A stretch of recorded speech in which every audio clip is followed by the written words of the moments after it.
Listo.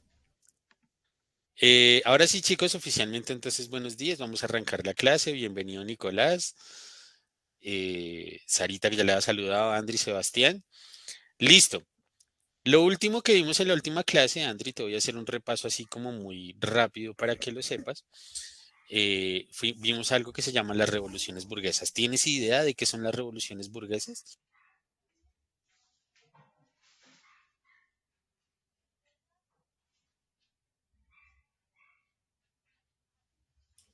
Andri, abre tu micrófono y dime si sabes algo o te imaginas No algo, tengo ¿no? A ti, esta pregunta ya se la hice a ellos, pero ¿a ti a qué te suena la palabra revolución?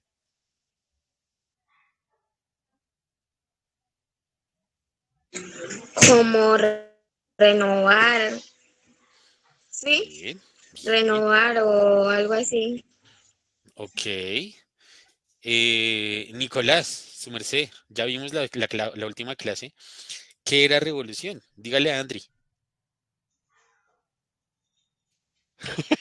Se ríe. ¿Puede agarrar el cuaderno que yo espero que haya tomado apuntes?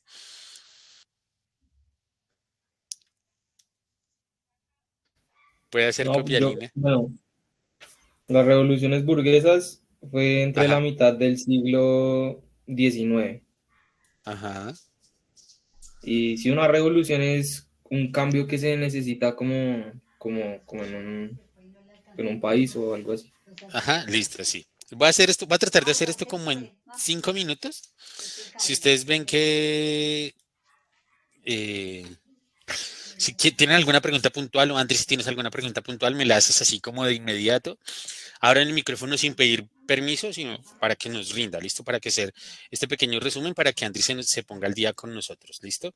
Entonces, vamos a hablar de las revoluciones burguesas, este resumen chiquitico para poder avanzar hasta donde estamos en la clase y que Andrés no se nos sienta tan perdida, ¿listo? Entonces, la palabra revolución como tal nos habla de un cambio, de una transformación. No sé si de pronto ya lo...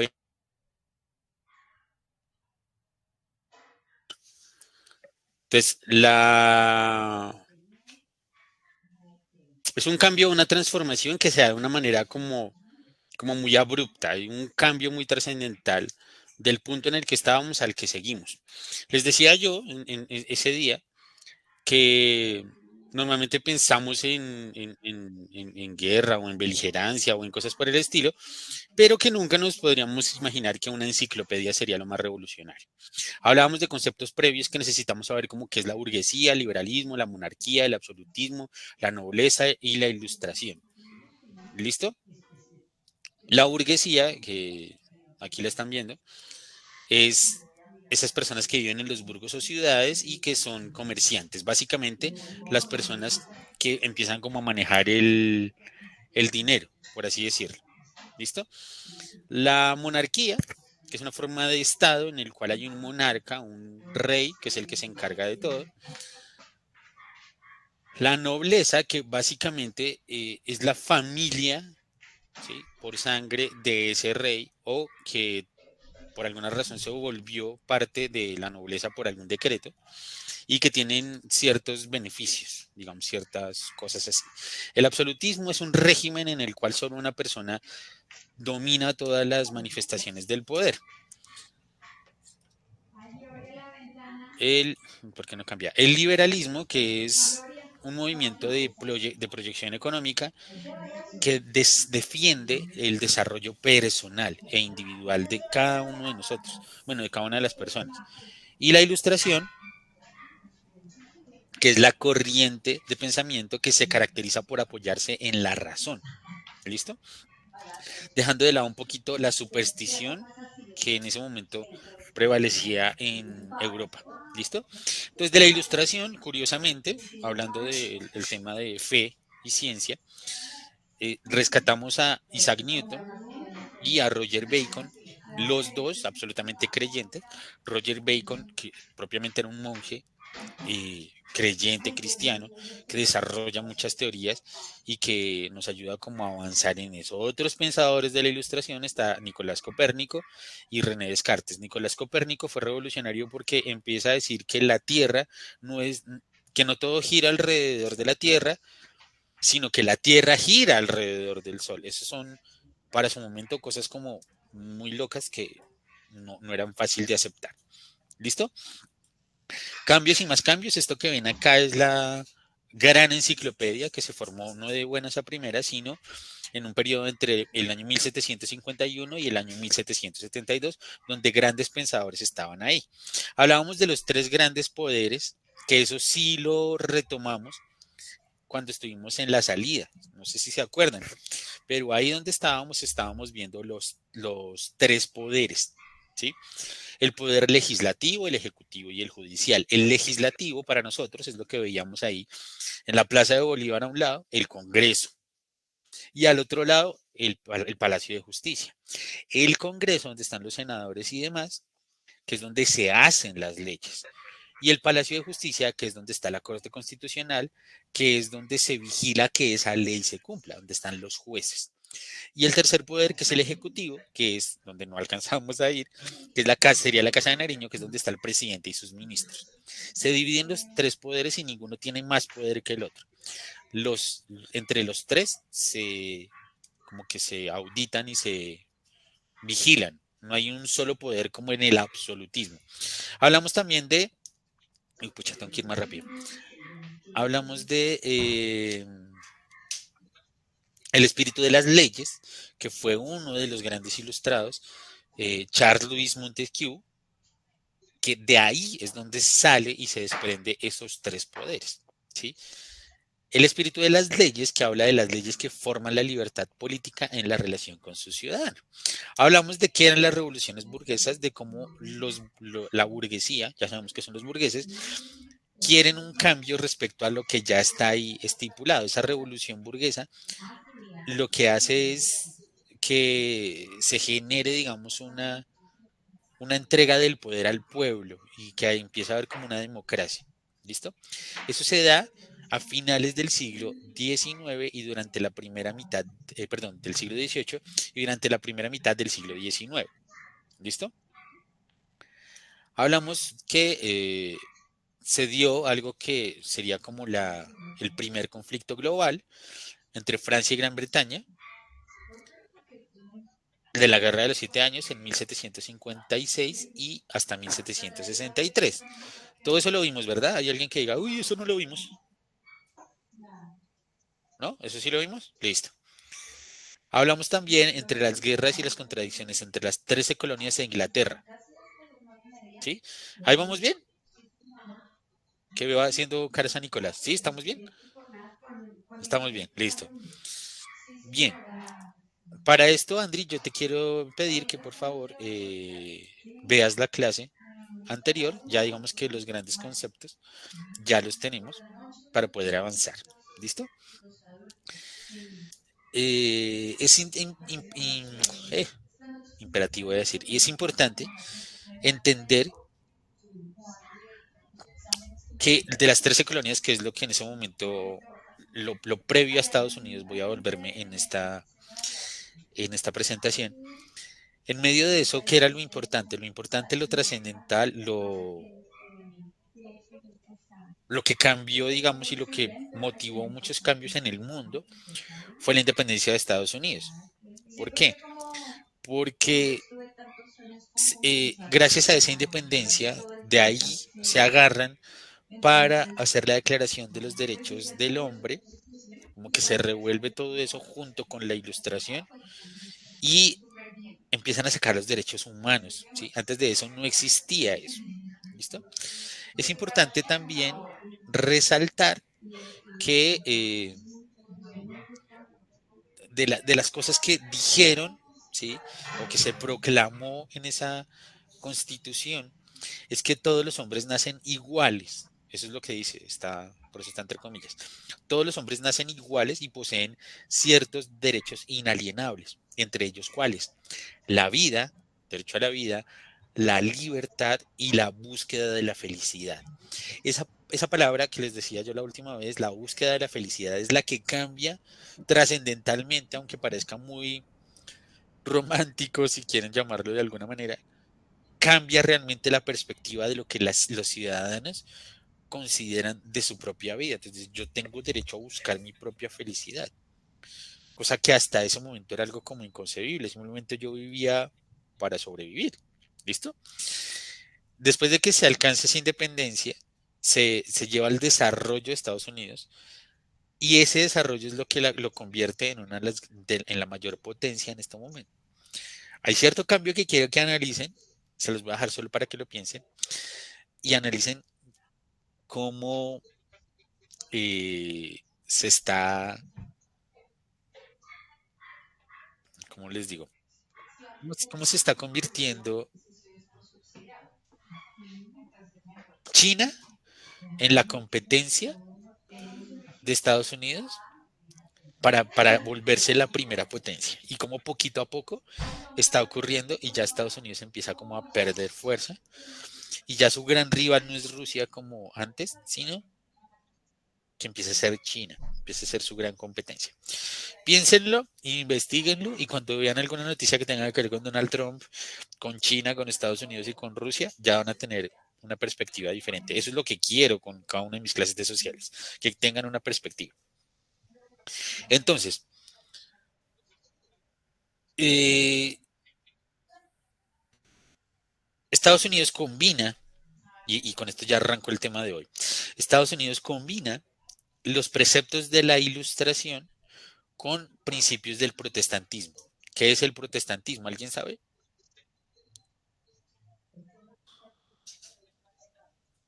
¿Nadie?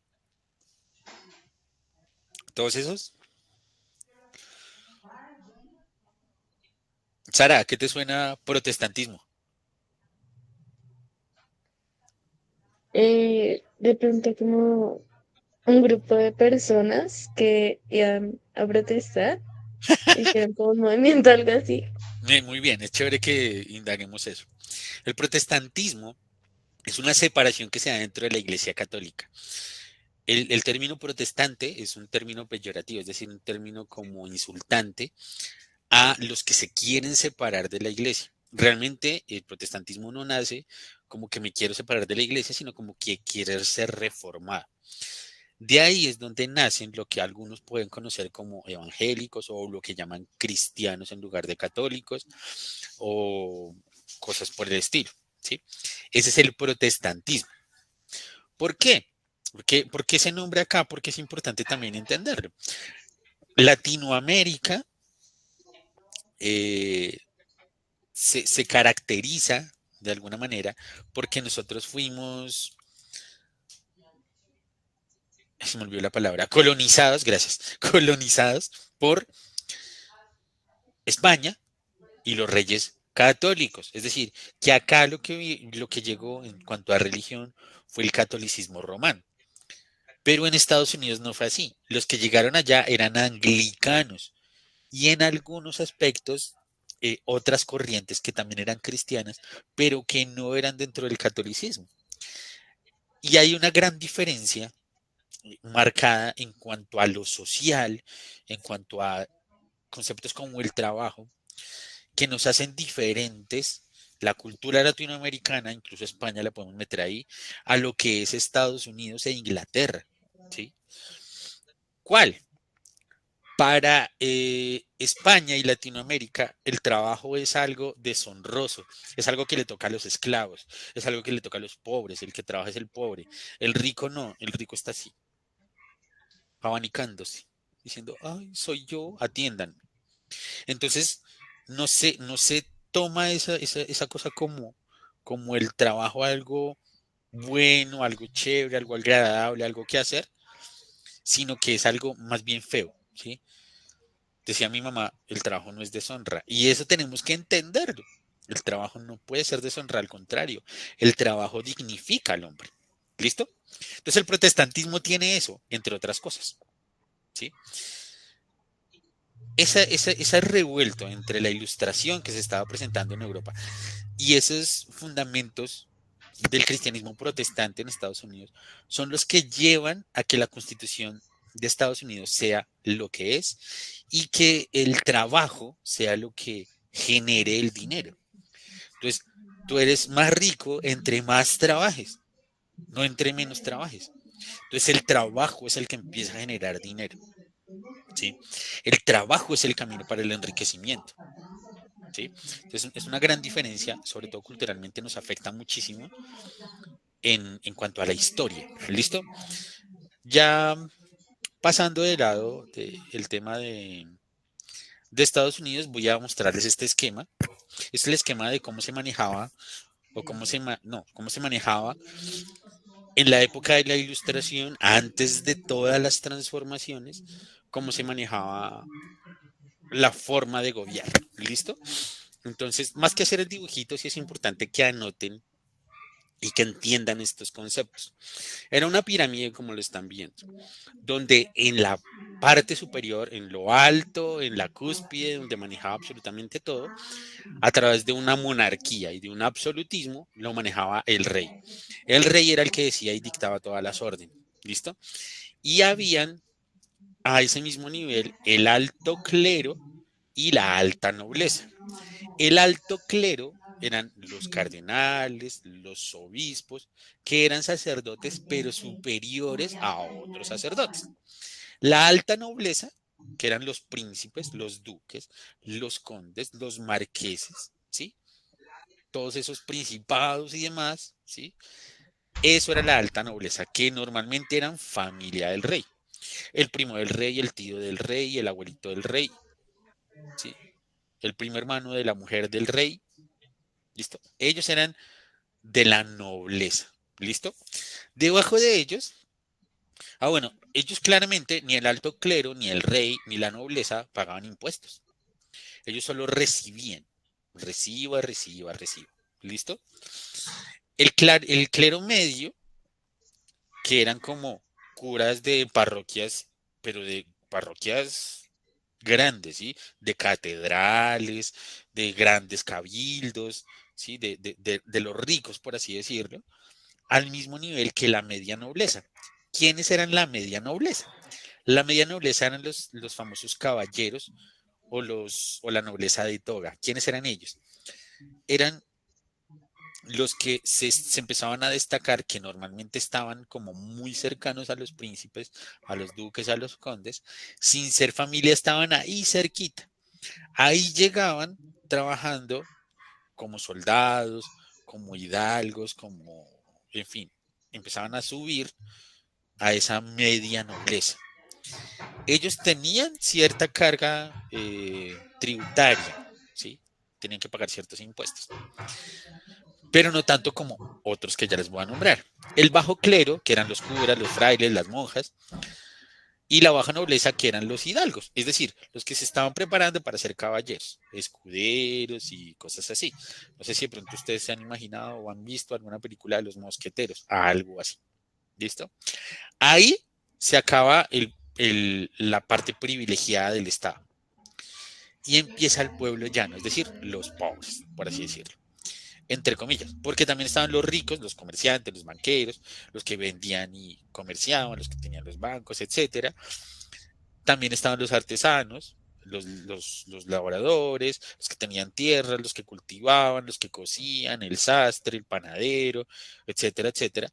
Y debajo de ellos estaban los campesinos, los que normalmente no tenían propiedades, sino que eran jornaleros, trabajadores urbanos. Entonces, eran los que sacaban la papita de la tierra, eran los que transportaban de un lado para otro, eran los que le lavaban la ropa a los ricos, etcétera. ¿Sí?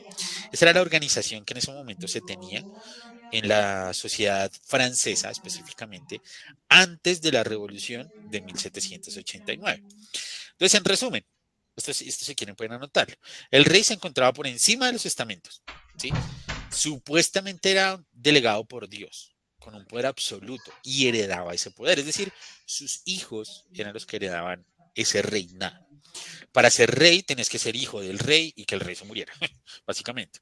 Los nobles, que ya les expliqué, no pagaban impuestos, eran dueños de la mayor parte de las tierras y eran los que se encargaban de la administración, del ejército, eran los generales, eran lo que sería hoy los ministros, eran lo que sería hoy el gerente del Banco de la República o el gerente de Ecopetrol, el clero, que ya les expliqué cómo se dividían, y el tercer estado.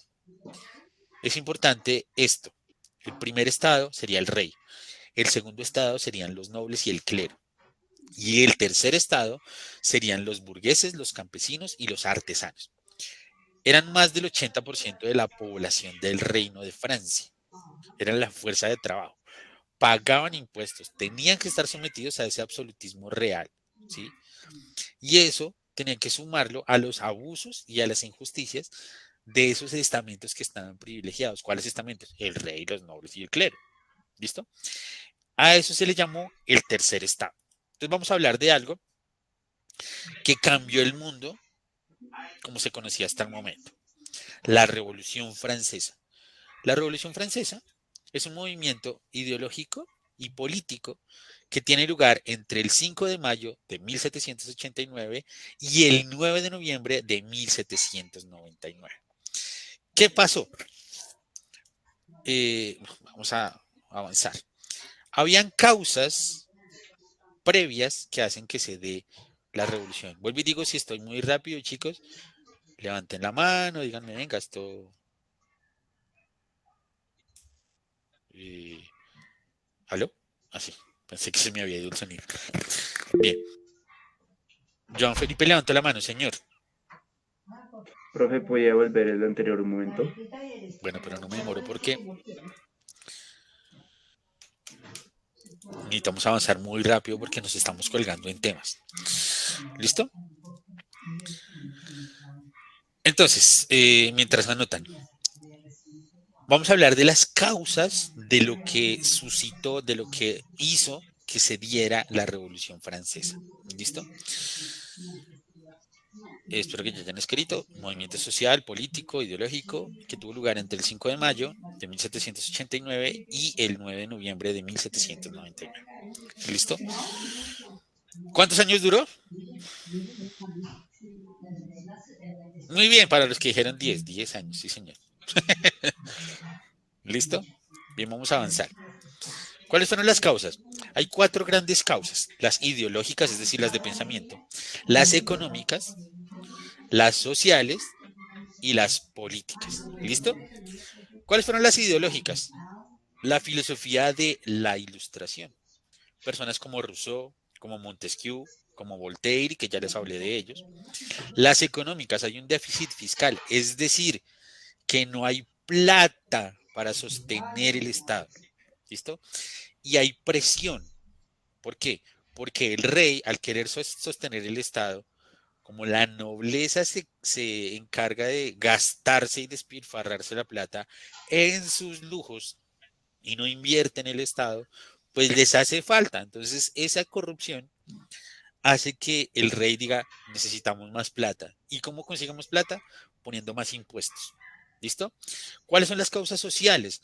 La nobleza decae. ¿Listo? Y la burguesía empieza a subir. ¿Qué quiere decir esto? Esto es importante. Más allá de que lo anoten, que lo entiendan. La burguesía era la que manejaba el dinero, los que comerciaban, ¿se acuerdan que les hablaba? Eran los que compraban, vendían, traían telas de la India, telas de, perdón, telas de la seda de la China, telas de India, especias de la India, ¿sí? Entonces, ellos dicen, no puede ser posible que nosotros, que somos los que aportamos el dinero, seamos los que nos veamos tan mal, tan berracamente mal, y que ellos, que no hacen absolutamente nada, estén en el poder. ¿Sí? Y las políticas, pues que estaban cansados ya de ese absolutismo monárquico. ¿Por qué? Porque habían tenido a Luis XIV, a Luis XV y a Luis XVI. 3 Luis que habían afectado absolutamente por completo el bienestar de los franceses. Entonces, el 5 de mayo pasa algo importante, que es el día en que arranca todo esto. ¿Qué pasa el 5 de mayo? Hay una reunión. ¿Listo? En esa reunión participan los estados generales. ¿Listo? ¿Quiénes son los estados generales? Ya les hablé de cuáles son los estados. El rey, ¿listo? El primer estado. La nobleza, el segundo estado. Y el tercer estado, que supuestamente es el pueblo. Ahí los burgueses dicen, yo quiero participar. Yo quiero ver qué es lo que pasa. ¿Qué es lo que están haciendo? Y eso fue una mala idea del rey. Pues mala idea para él, buena idea para la revolución. Que él quiso hacer partícipe a todos para que entre todos se sintieran a gusto con los impuestos que les iba a poner. Pero no era que él pensara, no, si él me dicen que no, pues no les pongo impuestos. No, todo lo contrario. Él quería sí o sí poner esos impuestos. ¿Sí? Entonces, se suscita la reunión de los estados generales. ¿Sí? No sé si hay preguntas, dudas, inquietudes.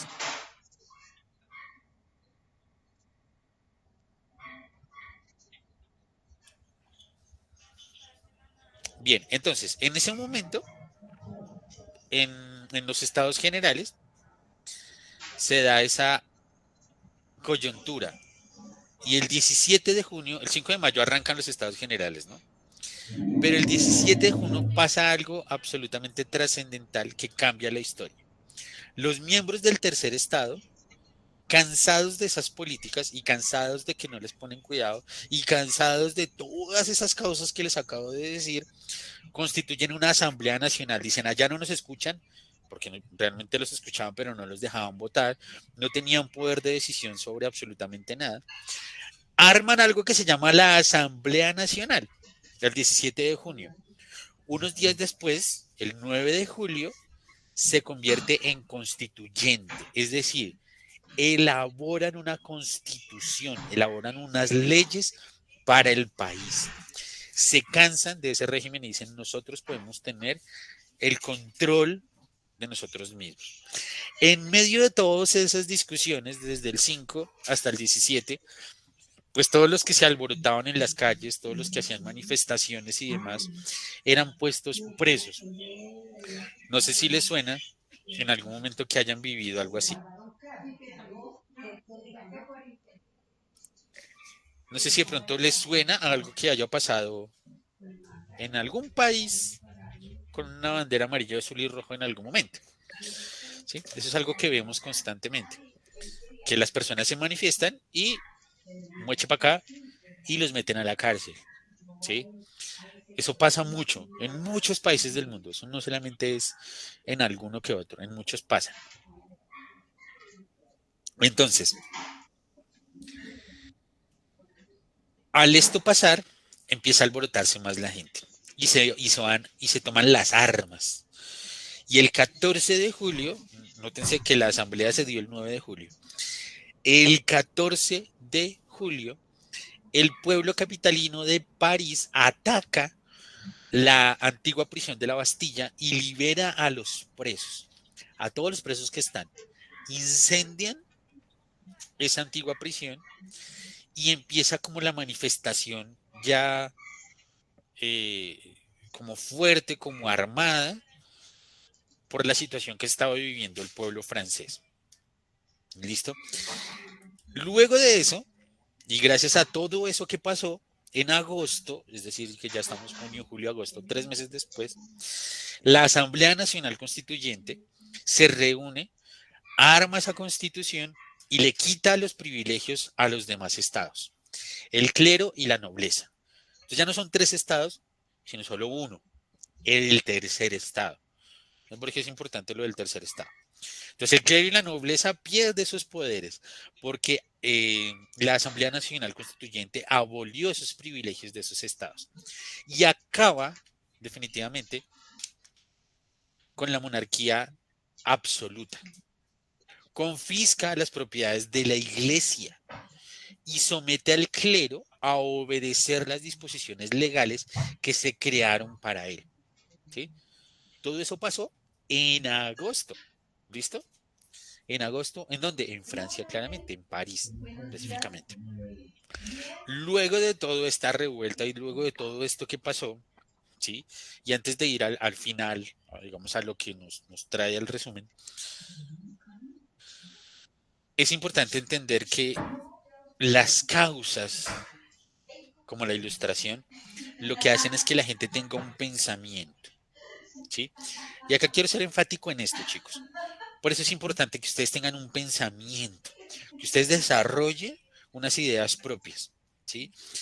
Que no voten por el que yo les diga, que no voten por el que les dice el televisor, que no voten por el que les dice su papá, su mamá, el panadero, el amigo, el vecino, que ustedes tengan un criterio propio, ¿sí? No les estoy diciendo que vayan a encontrar a sus padres, no, no, no. Estoy diciendo es que analicen realmente cómo estamos desarrollando y cómo estamos participando en esta sociedad que es una sociedad democrática, entendiendo qué es lo que nos están haciendo, qué es lo que nos está pasando, ¿sí? Si ustedes hubieran tenido la decisión de, por ejemplo, de si poner el metro o no ponerlo, hubieran puesto el metro o no, lo hubieran puesto como estaba, lo hubieran puesto subterráneo, lo hubieran puesto donde lo quieren poner o en otro lado, ¿sí? Con el tema de lo de las reformas y todo lo que se ha dado estos días de las manifestaciones, estoy o no estoy de acuerdo, pero no estoy de acuerdo porque todo el mundo está de acuerdo, sino porque lo que está viviéndose allá me beneficia o me afecta, ¿sí? Vimos la manifestación del SENA. Tratamos de entender qué era lo que estaba pasando con estos chicos en el SENA, pero ¿estaríamos de acuerdo con esos derechos que están reclamando? Ahora, ¿están reclamando esos derechos y realmente se los están quitando? ¿Está siendo vulnerable? ¿Vulnerados, perdón? Eso es algo que la respuesta la tienen que encontrar ustedes, no dárselas yo. ¿Por qué? Porque el docente podría decirles, esos jóvenes desadaptados están allá y no saben ni por qué están peleando. Y sí, sí, o al revés. Tienen todo el derecho de pelear porque es que es injusto, porque y si no está siendo injusto, si hay algo que los protege. ¿Sí me hago entender? Que se hagan a un criterio propio, absolutamente propio, que tengan todas esas herramientas. Entonces, la ilustración lo que hace es eso, traer el conocimiento a la gente, ¿sí? La enciclopedia, que para nosotros es como, ay, enciclopedia. La enciclopedia lo que trae es el conocimiento a la gente. Enseña a sumar, restar, multiplicar, dividir, astronomía, la ciencia, la, sale de tanta, eh, de tanto esoterismo y de tanta cosa, ¿sí? De decir, es que como yo soy Aries, entonces hoy tengo que poner velas verdes, porque si no pongo velas verdes, entonces no consigo trabajo. Sí, no sé, ese tipo de cosas. ¿Sí? Esos pensamientos son los que hay que sacar, ¿no? Si usted quiere conseguir trabajo, usted tiene que salir a buscarlo. ¿Sí me va a entender? Tiene que trabajar. Si quiere dinero, tiene que trabajar, etcétera. Entonces, ese es el punto. Y eso es lo que se logró a través de la enciclopedia, a través de la ilustración y con la gran influencia de lo que estaba pasando en la independencia de Estados Unidos. ¿Listo? Bien, ahora sí vamos al siguiente punto. Lo más importante de la Revolución Francesa fue la Declaración de los Derechos del Hombre. ¿Listo? Que se da en el año de 1789.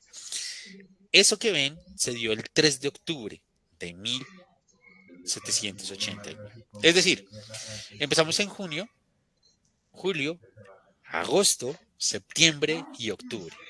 Después de 5 meses, los ciudadanos franceses, no el clero, no los curas, no los monjes, no los nobles, no los reyes, los ciudadanos franceses declaran los derechos del hombre y del ciudadano.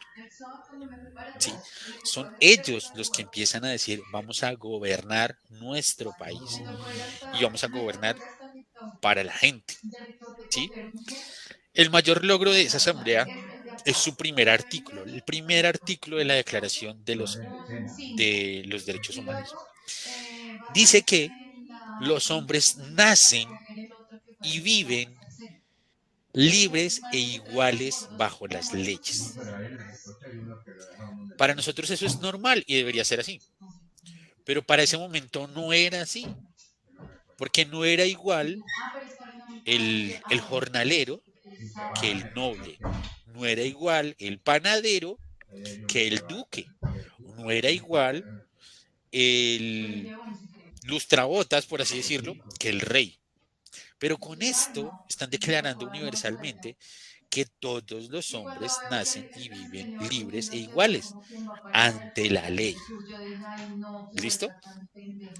Este documento concentra las ideas básicas del liberalismo, que actualmente son el fundamento filosófico de muchas naciones del mundo. No todas, pero sí muchas de las naciones del mundo actualmente viven bajo este precepto. ¿Listo? ¿Y cuál es la gran influencia del protestantismo, del cristianismo en esto? A pesar de que estamos en contra de lo místico y demás,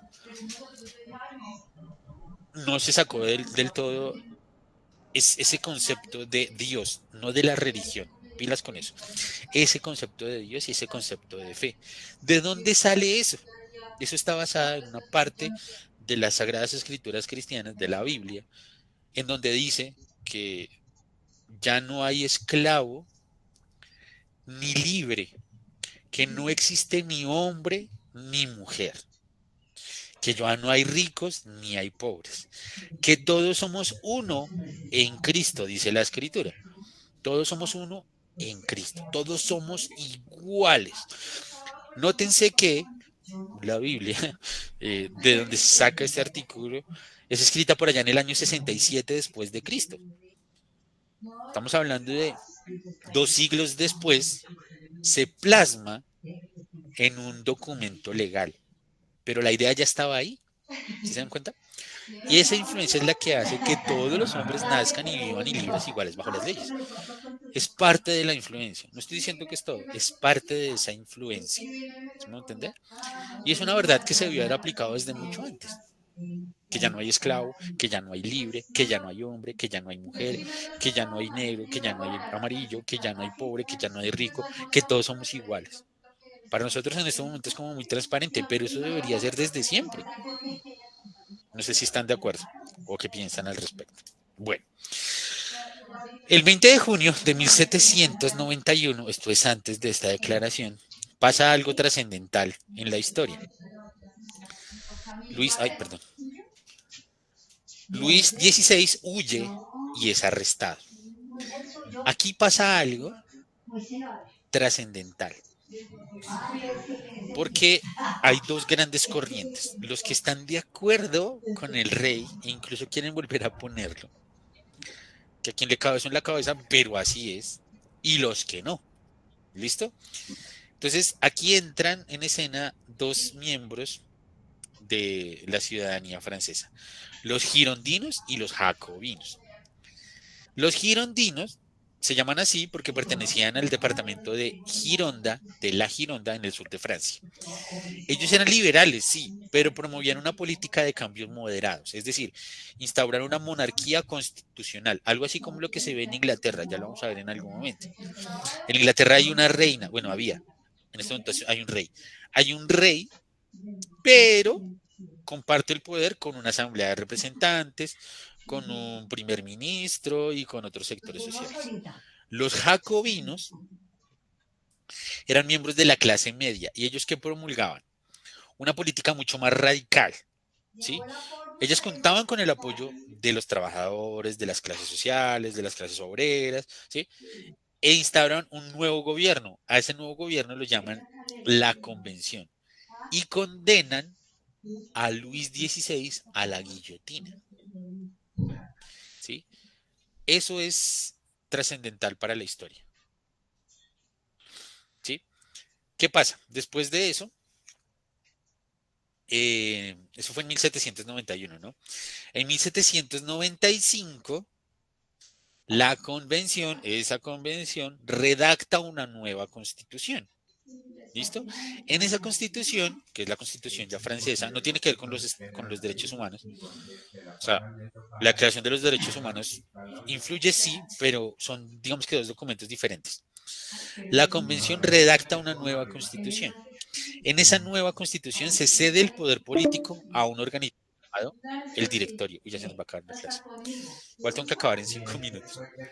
Este órgano no puede resolver muchos de los problemas que todavía se enfrentaban con la revolución.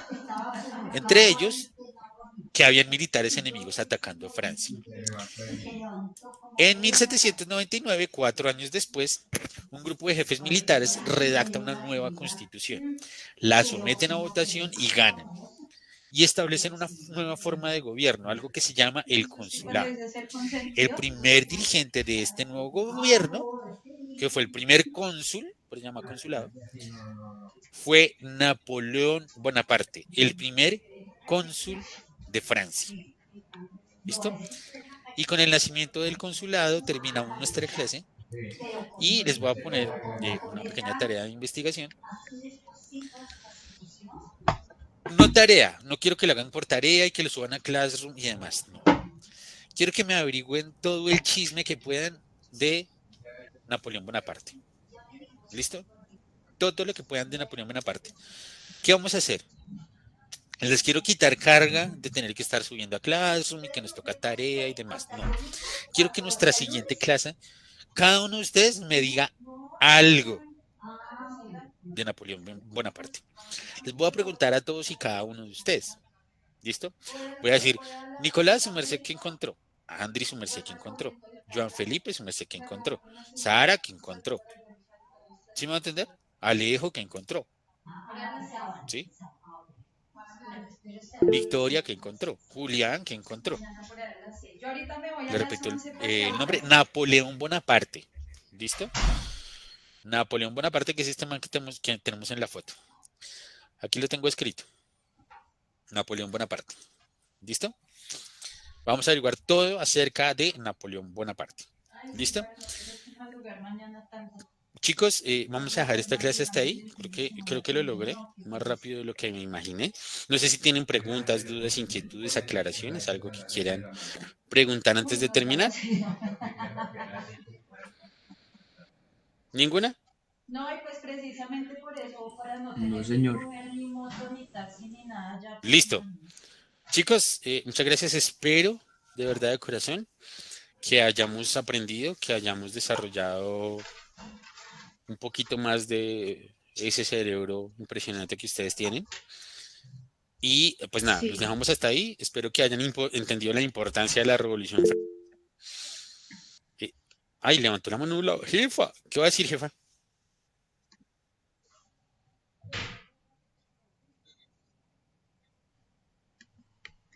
Hola, perdón, me hacen un favor que ahorita van a tener la clase de artes con el profe Juan de 10 a Bueno, 11. entonces voy a cerrar O de sea, una vez para que terminan tengan acá estos esta 10 clase y minuticos. de una vez Para que empiezan al con menos. Juan. Bueno.